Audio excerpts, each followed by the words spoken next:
Come on up, buddy. Oh, I'm not gonna give you your bone because it's gonna be too loud, but you have a nice little chill spot. Don't fall off. Good dog.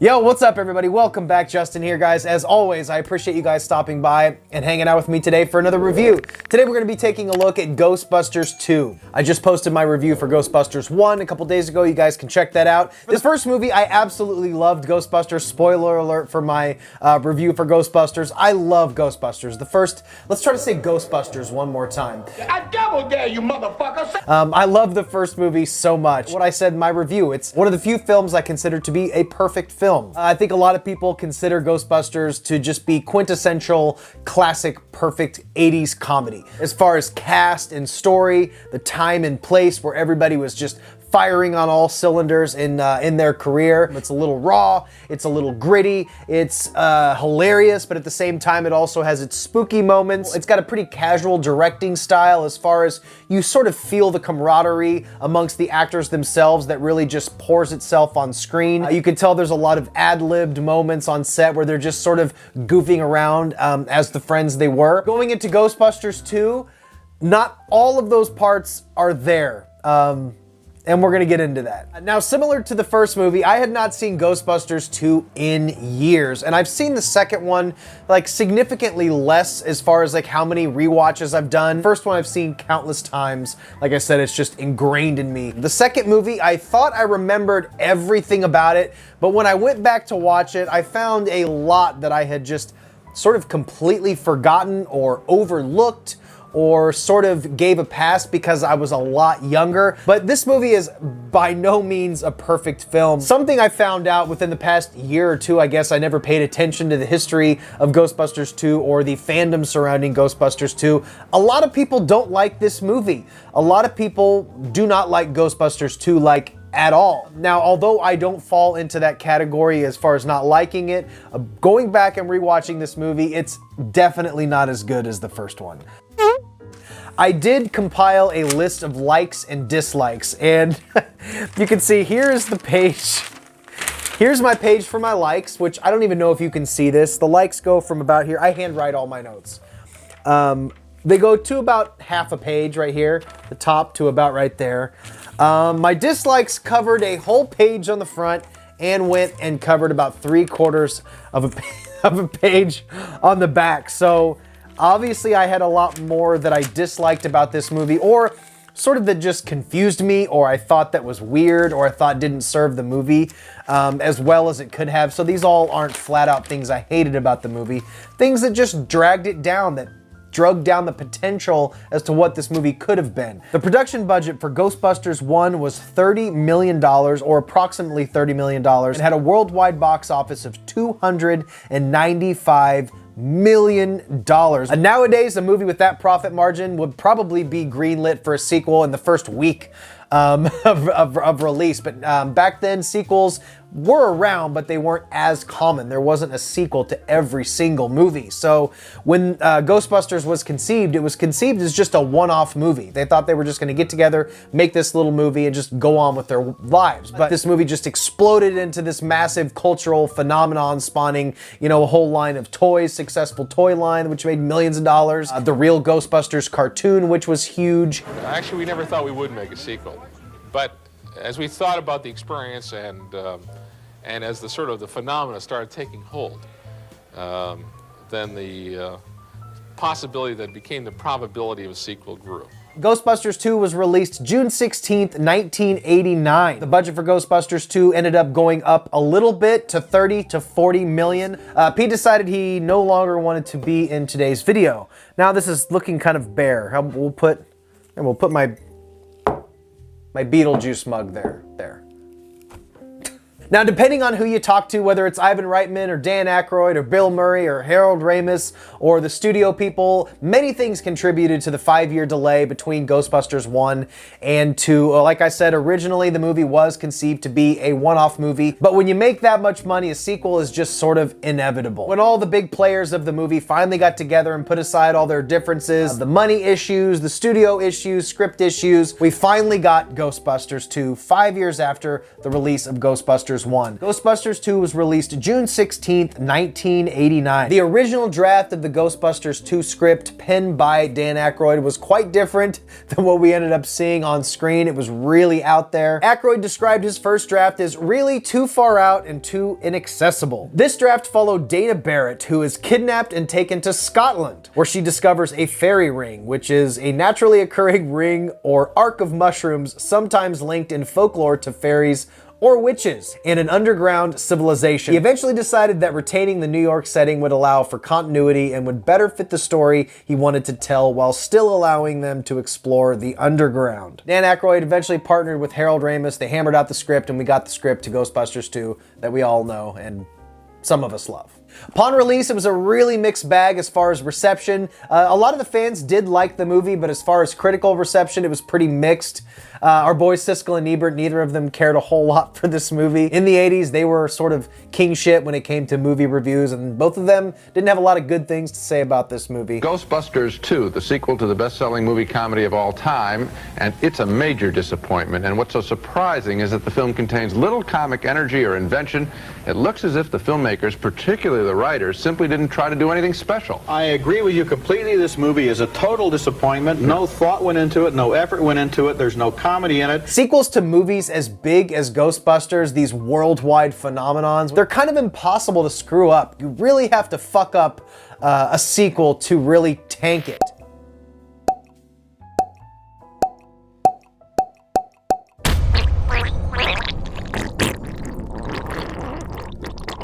You have a built-in audience, you have a universe that's been established, characters that people love, all of the lore that everybody is familiar with. But Ghostbusters 2 did in fact manage to fuck up some of these very simple things. Not all of it is bad, some of it is bad. Some of it due to lack of enthusiasm with some of the actors, some of it due to poor script decisions. In this review, I'm going to be sort of hard on it. Because I have to. I gotta give my honest opinion when it comes to these films, even if I do have sort of this built-in nostalgia for them. When it comes to the first thing I loved about Ghostbusters, it sort of goes back to what I just said about having this built-in world that everybody already knows and loves. It's great going into Ghostbusters 2 and seeing all these familiar faces, seeing this familiar location. We have all the Ghostbusters. The original cast is back. Everybody is back, which is great. You can't help but love seeing Bill Murray, Dan Aykroyd, Ernie Hudson, Harold Ramis, Sigourney Weaver, everybody back together. It's just fun. You see the Ecto-1, there's the nostalgia factor. That all of these things even still live on today, which is why we have Ghostbusters Afterlife that just came last week. All of this built-in nostalgia, even if it was just, at this point, 5 years ago, it still works. These characters are still great, although they're not written as well in this movie. It's great to see all of these familiar faces. And my next which is I think pretty universally loved character, is the character of Janusz. He far exceeds any performance in the movie as far as I'm concerned. Bill Murray's sort of sleepy performance in this movie is easily outshined by Peter MacNicol in the role of Janusz. You had a lot of these type of exaggerated characters in the 80s and 90s, like Martin Short's character in Father of the Bride. Uh-oh, hello! That's 5 months. 5 months, not much. You have that one exaggerated character in Short Circuit. This is a barrel of monkeys, so let us go scrape up some female chicks. This was kind of an archetype, a type of character they put in a lot of these movies where, do you hear his accent? Isn't that funny? And oftentimes it is. You know, what are you gonna do? It's funny. The performance is brilliant. The way he breaks up his lines and the random words that he uses are just perfect. You can tell he's really trying extra hard to sort of dismantle and just bungle these sentences that he says so much. If everything you're doing is bad, I want you to know this. As he sort of puts the wrong words in front of one another to create these hilarious lines as he sort of struggles with the English language. There's some goofy spots in there when he looks like the Wicked Witch taking the baby and stuff, but he's also really menacing when he has to. When he's in it, playing his character, especially after he's been possessed, it works really well as he's walking down the hallway with his lights, as he's trying to push his way into Dana's apartment. He's a great character and easily the standout performer in this movie for me. And finally, for the blast of my likes, I love the stuff where they're interacting with the slime, where they're sort of demonstrating the evil of the slime, the underground sewer sequences with the river of slime. All of those set pieces are great. All of those scenes when you have the Ghostbusters together sort of breaking down the problem and the evil that's happening in the city, those are what really shine for me, that sort of captured some of the magic of the original. But outside of those little standout scenes with the slime, that's when the movie really starts to fail and falter for me, and that's gonna lead us to all the dislikes. They picked up this movie 5 years later, and in my opinion, they did not handle this passage of time well at all. Basically, we can cap my whole front end of the dislikes within the first 20 to 25 minutes of this movie. The first half an hour approximately of this movie is just, it's bad. It's just, there's no other way to explain it other than it's just bad. Including the opening scene and this really stupid, sort of zany, pointless scene with the baby carriage flowing all over the fucking city. It was just really dumb. When you compare the opening scene of the first movie in the library with the cool ghost scene to a runaway baby carriage, it's just not good. Instead of just continuing where the Ghostbusters were in the first one, they decided to sort of fragment everybody and make the Ghostbusters sort of fall from grace, which just doesn't make any sense. And Dana's character in general, I feel they completely botched Dana's character.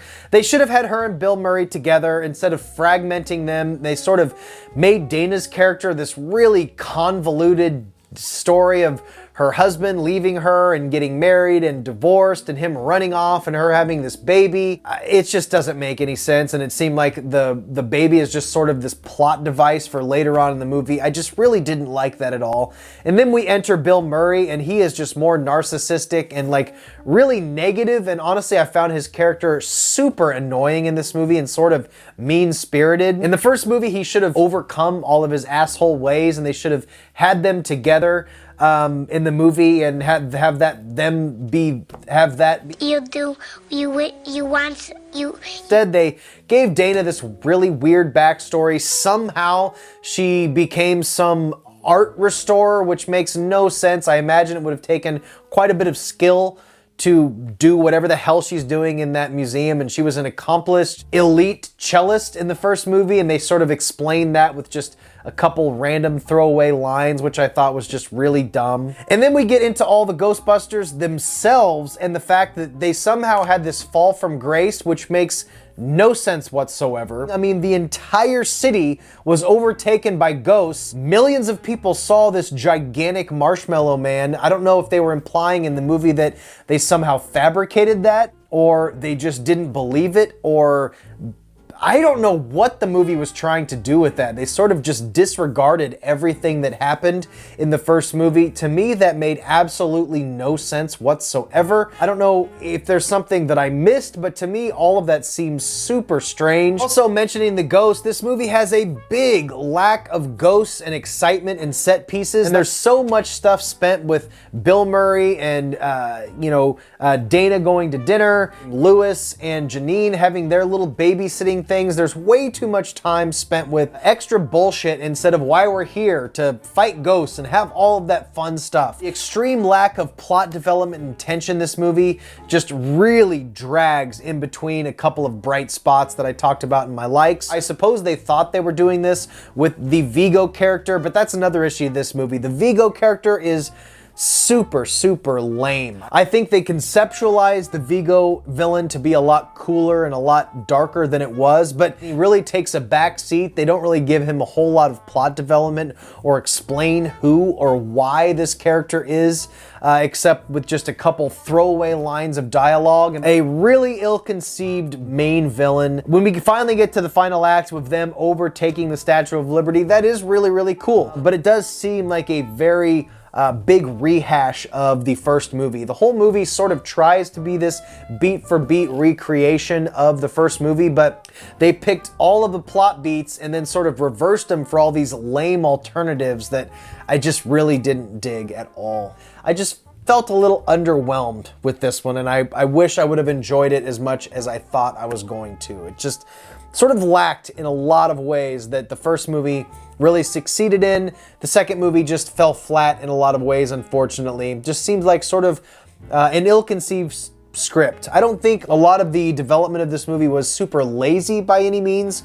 I just felt that it was a little ill-conceived and just a little lamer than it should have been. When I thought about reviewing Ghostbusters 2, I thought I was gonna give another glowing review just like my first movie, but after watching it, it just didn't hold up for me as much as I wished it would have. So I'm very curious to hear your guys' thoughts on Ghostbusters 2. I know this one splits the audience a lot more than the first one, so drop your comments down below and let me know what you thought of Ghostbusters 2, guys. Sorry for the sort of negative review on this one. I hoped I would have enjoyed it more upon a rewatch, but it is what it is, man. It happens. So drop your comments down below, guys. I think we're done here. Stay weird. Remember to always be yourself, and I will see you in the next one. Bye.